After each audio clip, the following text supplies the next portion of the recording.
지금 저는 그걸 정체성 정치라고 얘기를 하는데 뭐 이렇게 사라지기 싫으신 거죠, 뭐. 제가 볼 땐 그렇게 보입니다. 사라지기 싫어하는 사람과 사라지면 자기 이익에 배반된다고 느끼는 세력들. 예. 사실 저렇게 따뜻한 리더십, 포용의 리더십이 지금 더디긴 하지만 워낙 큰 조직이라 공직사회가 이제 움직이기 시작하고 있다 이런 시그널이 계속 나오는데 그럼에도 불구하고 또 단호할 땐 단호합니다. 네. 이럴테면 이런 경우 노컷 뉴스 네, 이 대통령 인종차별 발언 적십자 회장 감찰 지시. 어떤 얘기를 했나 봤더니 쌍팔년도 완전히 진짜 미개하던 시절에 하던 꼰대들이 하던 말이야. 적십자사에서 뭐 행사를 했는데 이를테면 이렇게 왔다는 거야. 네, 앙골라, 인도, 체코, 스리랑카 등 외국 대사를 대상으로 인종차별 언행을 했다는 언론 보도와 관련해 이 대통령은 해당 행위를 엄중히 질책하고 보건복지부에 감찰을 지시했다고 밝혔다. 그러니까 이제 피부색 가지고 뭐 우리가 옛날에 하던 식의 그 저질스러운 얘기를 한 겁니다. 네. 그런데 일단 감찰을 들어갔다고 하니까 뭐 뒤늦게 이제 사의를 표명했다라고 하는데 네. 이게 사표만 받아서 단순히 처리할 사안이 또 아니잖아요. 그렇지 않습니까, 박사님?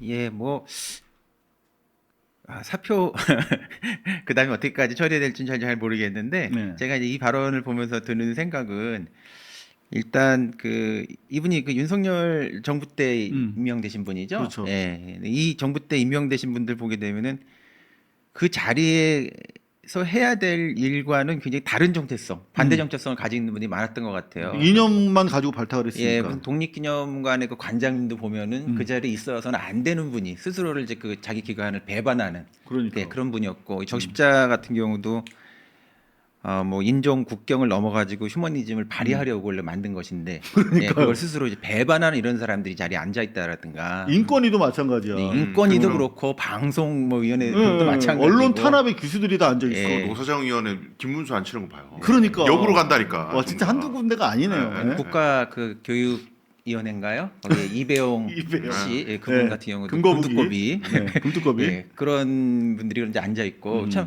되게 일관되게 그렇게 서로 자기 기관을 이렇게 배반하는 사람이 앉혀놓은 이제 그런 생각이 들고 그리고 이제 또 하나는 여기에서 그 인종차별 발언을 이제 어떤 얘기를 하셨는지 이렇게 좀 언론에 나온 걸 이렇게 보니까 그 새까만 사람들이라는 그런 발언도 있지만 이렇게 주변국에 있는 애들 말고 그런 대사들 말고 뭐 이렇게 얼굴 하얀 나라에 있는 애들 데려와 가지고 그게 다 돈이다 이렇게 얘기를 하세요. 그러니까 이 사람을 아주 돈으로 보는 그런 어떤 관점을 아주 역력하게 가지고 계신 분이더라고요. 그래서 그것도 참 적십자사 창립 이념이랑 완전 정반대의 예. 사람이 예. 그러니까요. 정반대 언어를 구사하고 있는 거죠. 감찰이라고 그러니까 감찰은 위법 사항을 밝혀야 되는 건데 저는 인종에 대한 헤이트 스피치를 했다는 게 문제가 아니고 저런 사람들이 도움이 되지 않는다는 말을 하거든요.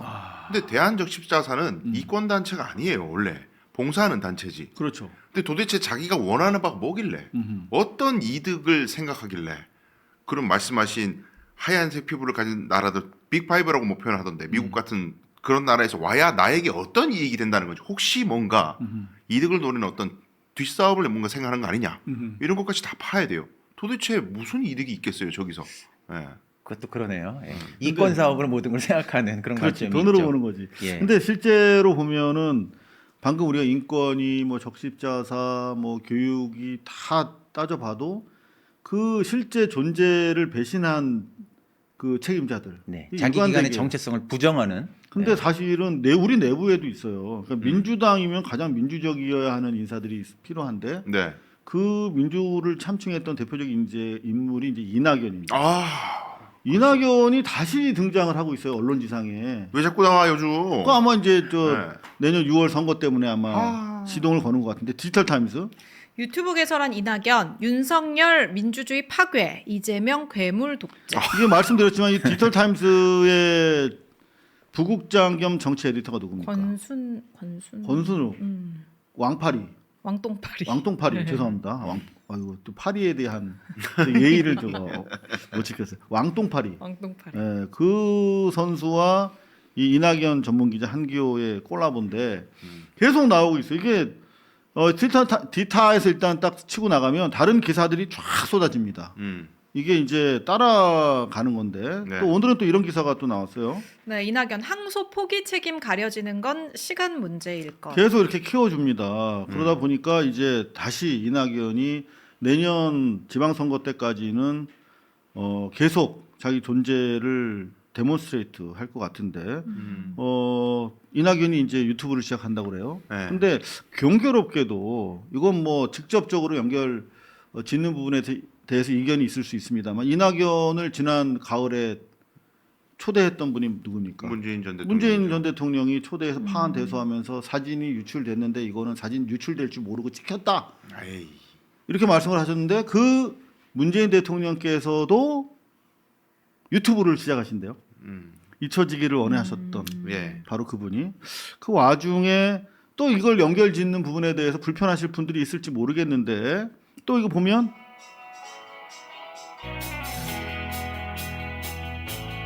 누구시죠? 우리 저거. 뉴스공장의 스타 박구용 교수님. 박구용입니다. 대한민국이 세계적으로 강력한 국가가 네, 되었습니다. 여하튼 뭐 그래서 조국 장관을 모셨대요. 그런데 이게 어떤 그 전반적인 하나의 큰 흐름 속에서 혹시 이루어지는 것이 아닌가, 다시 소환되고 있는 것이 아닌가 하는 그런 우려가 좀 느껴지는 와중에 또 이 부분에 대해서 또 요즘에 목소리를 높이시는 분이 바로 우리 함 교수님이세요. 그런가요? 저만 그런 건 아닌 것 같은데 네네. 국민들이 많이 감지하시고 계신 것 어떤 같고. 현상으로 파악하고 계신 거예요? 예. 지금 저는 그걸 정체성 정치라고 얘기를 하는데, 예. 정체성이라고 하는 걸 이제 강조하게 되면은 그 어떤 뭐 좋은 면도 있지만 정체성은 늘 어떻게 보면 특수성을 이제 강조하게 되는 면이 있기 때문에 네. 우리 편과 저 편을 이제 가르게 되고, 예. 그리고 지금 이재명 대통령이 시대인데, 어떻게 보면 이제 그런 대형 스피커에서도 그런 게 있고 전번 지금 말씀하신 그런 흐름을 보게 되면은 이제 대형 이미 스피커라면 어디 뉴스공장 말씀? 예, 뉴스공장 같은 그런 채널이 특정해서 말씀하셔도 예, 됩니다. 예. 네. 그런 채널이라고 대표적으로 얘기할 수 있을 것 같은데, 예.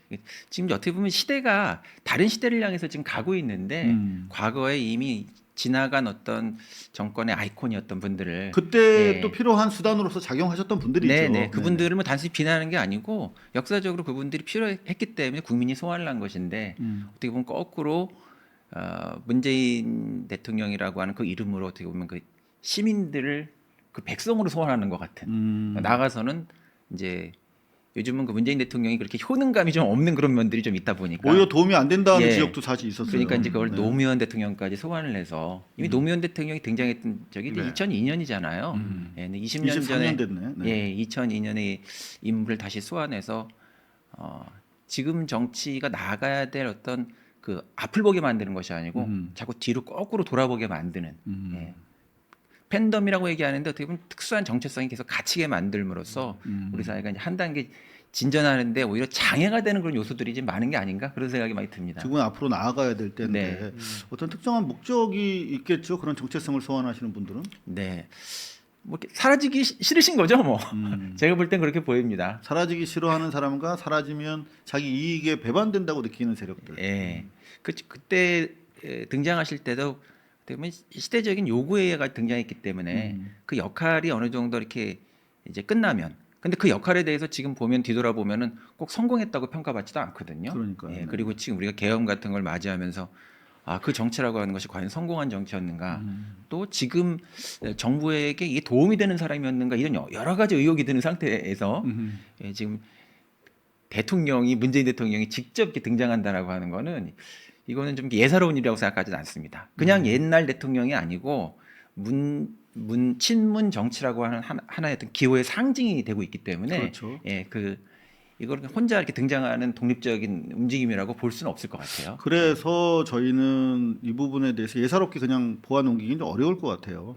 그래서 그렇다면 어떤 특정한 정치적 목적이라든가 조직의 이익이 있고 그것이 우리가 이재명 시대에 추구하는 공동선과 부합하지 않는다면 우리는 당연히 비판을 해야 되는 것인데 그 비판을 갈라치기라는 이름으로 원천 차단한다면 그건 입틀막이다. 그러니까요. 전 두 가지 지점만 뭐 간단하게 말씀을 드리고 싶은 거는 일단은 다양한 세력들이 경쟁하는 게 좋습니다. 그건 뭐 네, 당연하죠. 진보적 가치를 네네. 표방하는 여러 세력들이 경쟁하는 건 좋아요. 그런데 경쟁이 아니고 지금 하는 걸 보면은 비판이 아니라 비난을 하거든요. 비난을 하면서 대안 제시를 안 해요. 그러니까 정책적인 경쟁, 예를 들면 부동산 문제가 이슈가 되면 나 같으면 부동산 정책 이렇게 하겠다라고 정책적 제언을 하면서 정책 경쟁을 해야 되는데 그게 아니라 국민의힘이 얘기하는 것 갖고 같은 기조로 디스를 해요. 국민의힘 이야기와 동일시되는 얘기를, 그러니까 정치적으로 남을 비난해가지고 어부지리 얻으려고 하는 그 구태 정치의 모습을 그대로 담으면서 근데 마치 또 비판은 대한 허용 안 하고. 그렇죠. 그건 성역이 되는 거죠. 네, 대한 세력인 것처럼 얘기하는데 자기를 비판하면 갈라치기래. 이런 건 굉장히 잘못됐다. 그러니까 요런 요걸로 그냥 요약할게요. 그러니까 경쟁은 좋은데 비난과 디스로 어부지리를 얻은 그런 꼼수로는 절대로 대한 세력이 될 수 없다. 그 한계는 좋은데요? 예, 진보 세력에 있는 모든 범시민들이 그걸 허접하게 그러니까 저희가 좀 더 깨끗하고 중립적인 것 같아. 합리적이야. 개딸들은 너무 막 맹목적인데 여기는 합리적이군. 이렇게 안 속는다고 이제는. 안 속죠. 네, 네. 자, 함 교수님도 좀 정리 좀 해주시죠. 네, 그동안은 우리 한국 정치가 그 민주당의 승리를 민주주의의 승리하고 자꾸 동일시해서 봤던 것 같아요. 그럴 예. 수밖에 없었던 상황도 예, 있었죠. 그런 상황이 분명히 네. 있었죠. 근데 네네. 지금 사실 적어도 이재명 대통령이 그리고 이제 민주당의 대표가 된 그것을 좀 분기점으로 해가지고 그 이전의 민주당과 그 이후의 민주당이라고 하는 것 좀 달라진 면들이 있고 그 이전의 민주당이 가지고 있었던 한계, 문제점 같은 것들도 다시 객관적으로 좀 돌아보는 어떤 시점이 됐는데 그 한계를 돌아봐야 우리가 한 걸음 나갈 수가 있거든요. 근데 실제로 노무현 대통령은 당시에 공과가 판단되지 못했어요. 왜? 좀 안타깝게 돌아가셨기 비극적인 때문에. 드라마 그리고 문재인 대통령 역시 윤석열이 집권하는 바람에 맞아요. 그냥 묻어놓을 수밖에 없었다고 공과에 대해서. 근데 평가가 이루어지지 않은 상황에서 어떠한 비판도 허용하지 않는 갈라치기 네. 금지라는 이름으로 그분들 다시 소환하고 있는 건 문제다. 네, 그렇죠. 그리고 문재인 전 대통령께서는 일종의 부채의식이 좀 있으신 것 같아요. 그러니까 정권을 교체를 당했잖아요. 네. 그 과정에서 이제 문재인 정부에서 고생했던 많은 인사들이 자리를 잃거나 경쟁력을 잃어버린 사람들이 꽤 있잖아요. 그 사람들 챙기겠다. 챙기겠다는 부채의식이 지선 있는 것 때 같아요. 네, 네, 그런 의식이 있지 않는 이상 잊혀지겠다고 말씀하셨던 분이 이런 움직임을 보인다는 거는 이해를 할 수가 없어요. 누가 나서서 좀 문재인 대통령 부채 좀 탕감해 주셨으면 좋겠습니다. 그러니까 정당을 네. 완전히 사유화하는 거잖아요, 사실은. 그렇다면 네. 네. 자, 이거 뭐 상당히 뭐 센서티브한 사안입니다. 첨예한 사안이긴 합니다만 저희 고발뉴스가 이 부분에 대해서도 더 이상 이제 침묵하지 않겠다 하는 차원에서 요 살짝 좀 길게 이야기를 해봤습니다.